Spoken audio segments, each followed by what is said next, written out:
Cette conception, selon laquelle une action d'éclat pourrait créer l'étincelle révolutionnaire qui enflammera l'Occident, convainc notamment un certain François Königstein, dit Ravachol.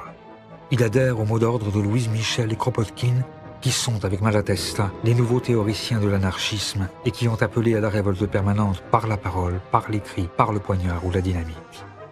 Ravachol voit lui aussi, dans la toute nouvelle invention de Nobel, l'outil idéal pour détruire le vieux monde.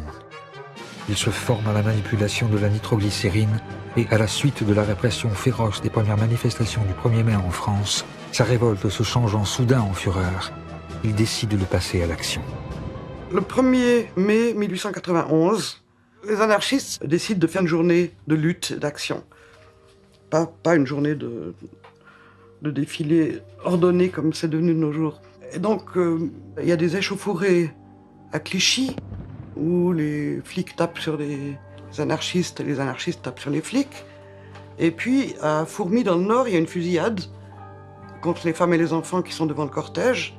Et il y a plusieurs morts.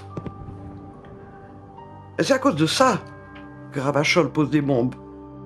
Comme un symbole, Ravachol place ses bombes artisanales boulevard Saint-Germain et rue de Clichy. Devant les portes des appartements du juge et de l'avocat général qui ont condamné à de lourdes peines de prison 3 manifestants anarchistes, il dépose des valises. Les dégâts sont impressionnants. Ces bombes n'ont tué personne. Elles n'étaient que la réponse à la condamnation des manifestants anarchistes de Clichy. Mais la police française, les médias en France, mais aussi au Royaume-Uni et dans le reste du monde, ont alors fait de Ravachol, qui n'aurait pas dû être un personnage important de l'histoire de l'anarchisme, la face sombre du mouvement, son versant destructeur. Le mythe de l'anarchiste poseur de bombes vient de naître. Ravachol fait peur, on le traque. La préfecture se dote d'armes nouvelles. La police se réinvente en scientifique. L'une des premières fiches anthropométriques de l'histoire à réaliser, son portrait s'étale à la une de tous les journaux, et grâce aux nouveaux moyens de communication, son nom résonne dans le monde entier. Le Petit Parisien, le Petit Journal, le Journal et le Matin, les 4 journaux qui tirent entre 700 000 et plus d'1 million d'exemplaires par jour, les unes, notamment de leur supplément de Domenico le dimanche, font tout pour faire peur dans les chaumières. Mais, de façon effectivement générale, ces attentats n'ont pas provoqué immédiatement une réaction hostile de toute l'opinion publique. Bien au contraire, Ravachol recueille même plutôt la sympathie du peuple, pour lequel il devient une sorte de héros, comme Mandrin aux cartouches, un vengeur auquel on écrit, sur l'air de la Carmagnole, des chansons.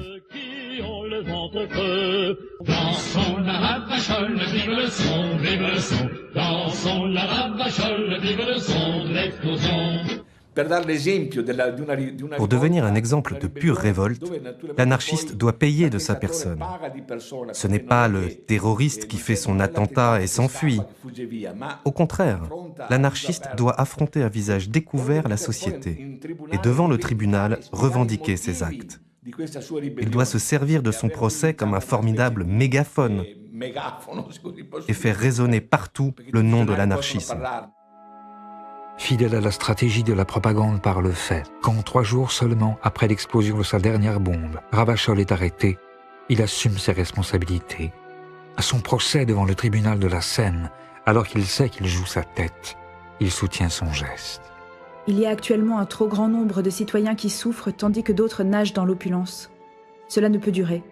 Aujourd'hui, les anarchistes sont assez nombreux pour renverser les choses. Il ne faut pour cela qu'une poussée. Et la révolution s'opérera.